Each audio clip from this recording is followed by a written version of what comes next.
हेच काहीतरी 10-10:15 सुमारास आपण सुनीलकडे गेलो नाही? कुछ 10-10:30 बजे. तिथून बाहेर पडलो, लकी मध्ये गेलो, चहा घेतला. कल हमारे साथ उसने चाय भी पिया साहब. आणि सिगरेट घ्या. No thanks. आणि तिथे मला म्हणाला मला काही पैसे पाहिजे. 50 रुपये. पैसे तो लिए कल. म्हटलं कुठे जायचं असेल ठीक आहे, तर पैसे दिले. तिथून काही टपरीवर आलाच नाही. मला वाटलं घरी गेला असेल. सकाळी आई आल्या, मला म्हणाले अरे सुनील रात्री घरी नाही आला. म्हटलं ठीक आहे येईल, काही लहान आहे का तो? म्हटलं नाही मला भीती वाटते, आपण पोलीस स्टेशनला जाऊया. मी त्यांना कन्व्हिन्स करण्याचा खूप प्रयत्न केला, पण म्हटलं ठीक आहे तुम्ही म्हणत असाल तर आपण जाऊया. आणि मग त्यांना घेऊन इथं आलो. नाही काय हो, रात्री तो गेला आणि मला उगीच असं वाटायला लागलं. बसल्या बसल्याच मला झोप लागली आणि उगीच सोन्याचे आवाज ऐकायला यायला लागले. आई मी बुडतोय ग, मला वाचव. मला कळेल मी स्वप्नात आहे, मला भास होत आहेत का मी प्रत्यक्षात काही पाहते. सगळी रात्र मी तशीच तळमळत काढली आणि सकाळी मी यांच्याकडे आले. रडतोय काय? सुनील घेऊन होती हो. साहेब इथं सही करा.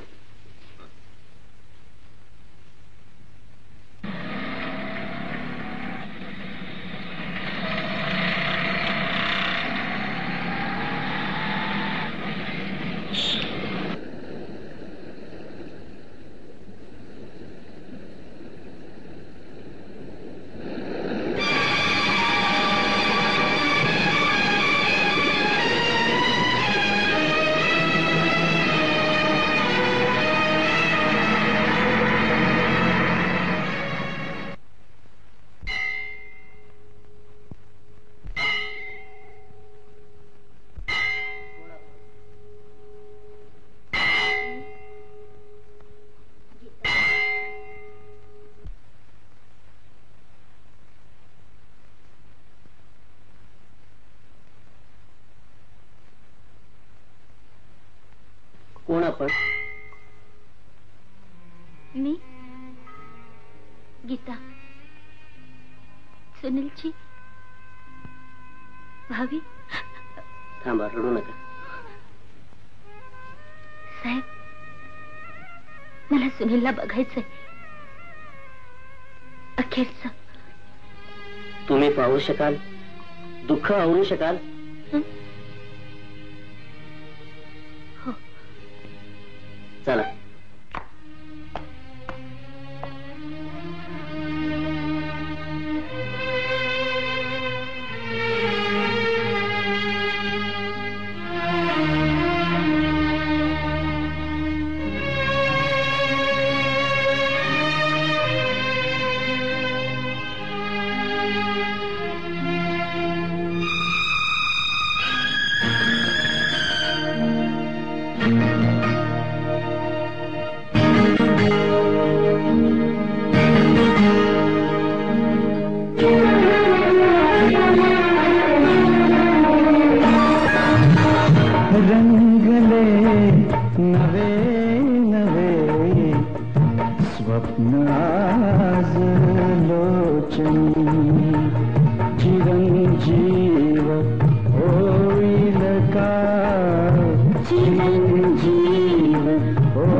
सुनीलचं हे कळल्यापासून ती बोलली नाही आणि रडलीही नाही.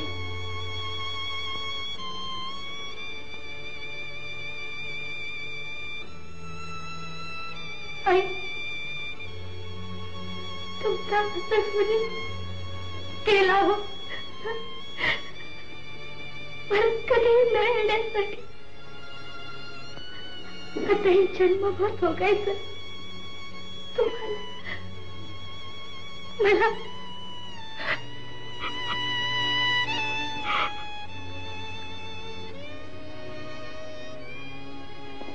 आई, या कुशीत शिरत मला मोकळेपणे रडायचं. मला तुमच्या कुशीत शिरत रडायचंय आई. आई,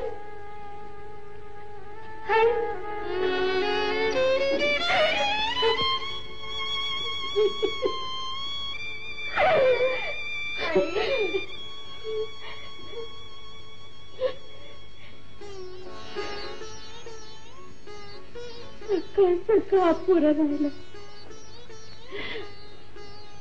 त्याची स्वप्न त्याचबरोबर तुझी माझी.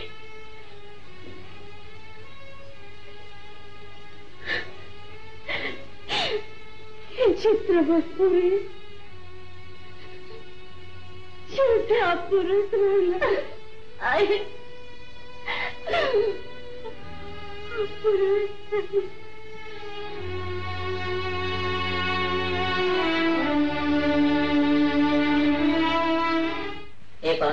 अजून तर तपास लागलेला नाही. अहो, तपास लागला नाही म्हणजे काय? पोलीस खातं काय करताय? अहो, चौकशी करते. कसली चौकशी करताय? इन्स्पेक्टर, तिच्या आईला आम्ही काय सांगायचं? तिच्या आईची स्थिती तुम्हाला ठोकत? त्यांच्याबद्दल मलाही सहानुभूती आहे. हो, सहानुभूती असून नुसतं भागत नाही.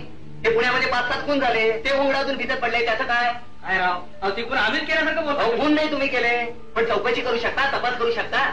तिकडे आमची ड्युटी आहे. अरे, एक ड्युटी आहे का इन्स्पेक्टर साहेब? पुण्यामधल्या प्रत्येक माणसाला असुरक्षित वाटायला लागलेलं आहे. संध्याकाळी 7 नंतर कोणी रस्त्यावर येत नाही. काय आहे हे? करेक्ट. आमची बायको 7 नंतर घराबाहेर पडत नाही. हे बघा, विनोद करू नका. मी फार सिरियसली सांगतोय त्याला. आम्ही सुद्धा विनोद करत नाही, मी सिरियसली सांगतोय. हे बघा साहेब, तुम्ही काय करणार आहात की नाही? नाहीतर आम्हाला वरपर्यंत जावं लागेल. पाटील. Yes sir. आलो सर.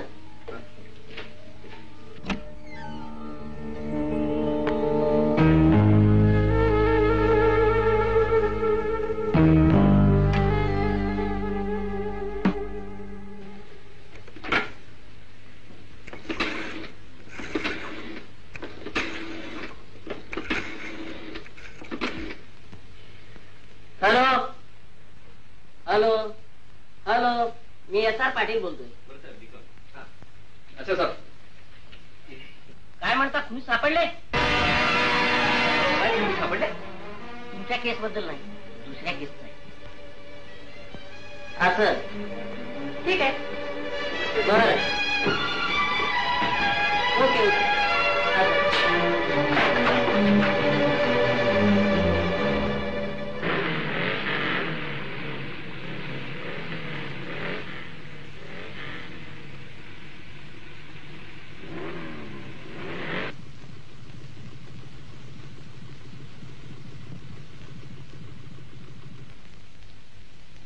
अरे, कुठे चालस? कुठंच नाही. ते माझं मलाच माहित नाही. 4 चौकात हिंडायची भीती वाटते मला. घरच्या लोकांना तोंड दाखवायला लाज वाटते. रात्रभर डोळ्याला डोळासवा लागत नाही. माझी मलाच भीती वाटते. माझं मन पोखरत असतं जाब विचारतं मला तुमच्याबरोबर केलेल्या पापाच्या भागीदारीबद्दल. म्हणून तर मी तुमची संगत टाळतो. असं म्हणून कसं चालेल? तसं तुला करता येणार नाही. खरंच आपण असं करायला नको होतं रे. अरे, इतरांचं सोड, पण जयंता, सुनील आपले सगळे जिवलग मित्र होते. काय अपराध होता त्यांचा? रॉकी, रॉकी, ही वेळ आपल्या सगळ्यांना एक दिवशी येणार आहे. असं म्हणून कसं चालेल? करता येणार नाही. मी तसा प्रयत्न करणार आहे. बॉसला तुला बोलवलं. मी येणार नाही. त्याचा परिणाम फार वाईट होईल. मला ठाऊक आहे ते. तू तुझ्या मार्गाने जा, मी माझ्या मार्गाने जातो.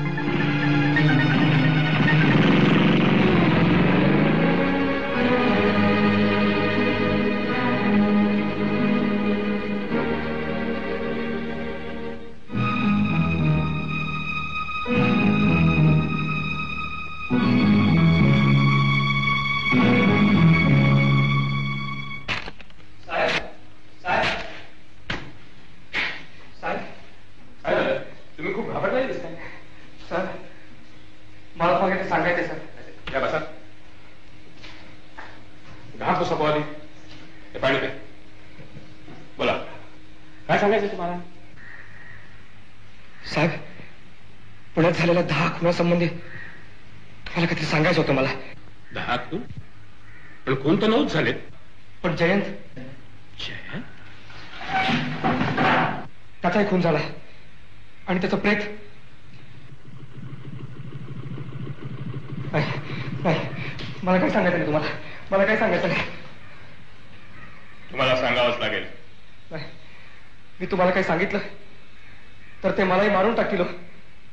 काळजी करू नका, आम्ही तुम्हाला पूर्ण संरक्षण देऊ.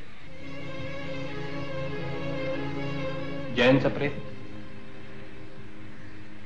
प्रेत त्यांनी पिंपात बंद करून पेशवे पार्क मध्ये तळ्यात टाकले. हो, आणि इतर 9 खून त्यांनीच केलेत. मी होतो ना बरोबर. म्हणजे मी नुसते पाहिलेत ते. घाबरू नका, आम्ही तुम्हाला माफीचा साक्षीदार करून घेऊ. पण कसलीही भीती न बाळगता गुन्हेगारांची नावं सांगा. सांगतो. त्यातला मुख्य गुन्हेगार होता आमचा बॉस राघवेंद्र.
मोडक, स्वतःवरचा आरोप दुसऱ्यावर ठेवण्यासाठी तुम्ही माफीचे साक्षीदार झालात, हे खरं ना?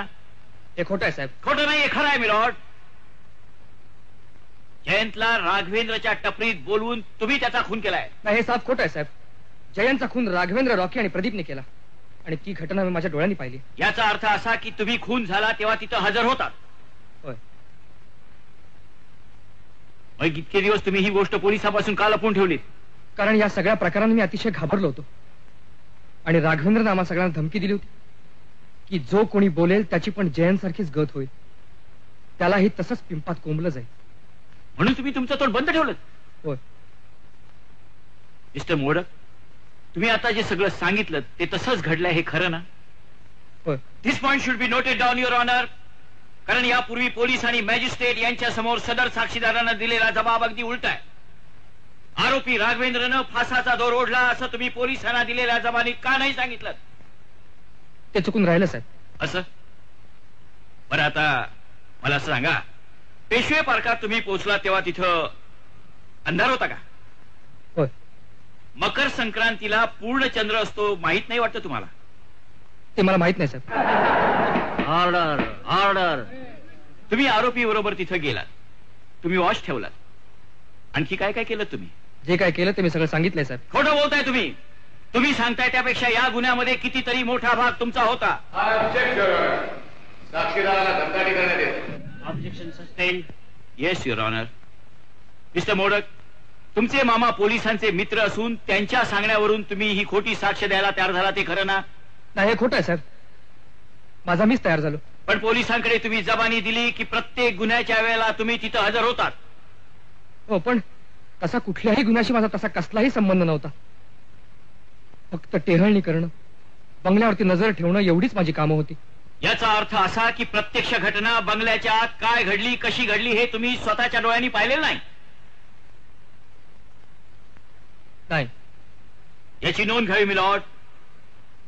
त्यानं स्वतः काहीही पाहिलेलं नाही असा एक माणूस कोर्टात माफीचा साक्षीदार म्हणून साक्ष देत असताना त्याच्या साक्षीला किती महत्व द्यावं हे आपणच ठरवावं मिलॉर्ड. माझी उलट तपासणी संपली. ही कॅन गो.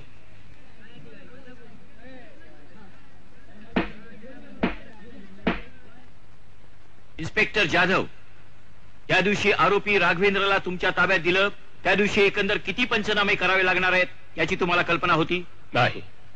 गुन्हा कबूल करावा म्हणून तुम्ही आरोपीला मारहाण केलीत? नाही, त्याने आपण गुन्हा कबूल केला होता.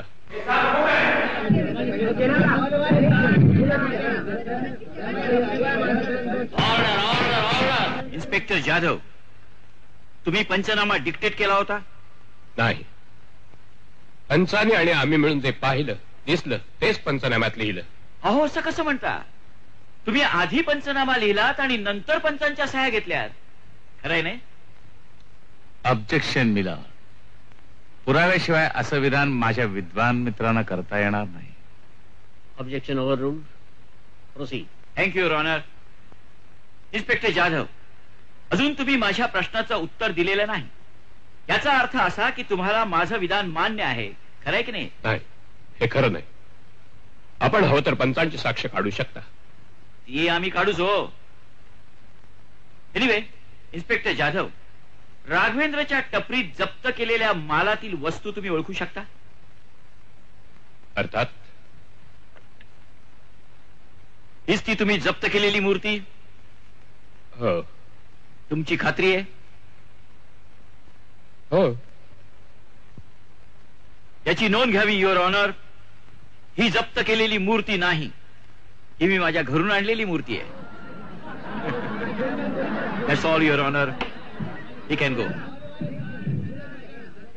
मिस्टर गोगटे, तुम्ही पंच म्हणून राघवेंद्रच्या घरी गेला होता?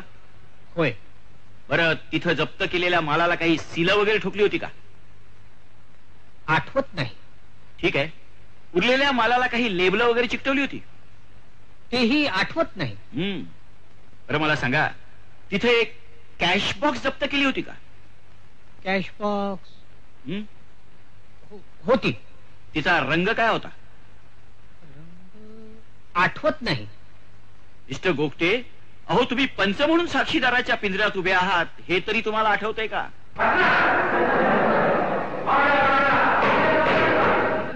मिस्टर गोगटे, तुम्ही राघवेंद्रच्या टपरीत पंच म्हणून गेला होतात नाही का?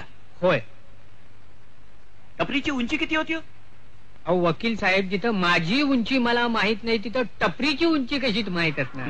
नाही नाही, मला विचारायचं होतं, टपरी उंचावर होती का? उंचावर? हो हो, उंचावरच होती. मग टपरी उंचावर असेल तर तिथं जाण्यासाठी काही पायऱ्या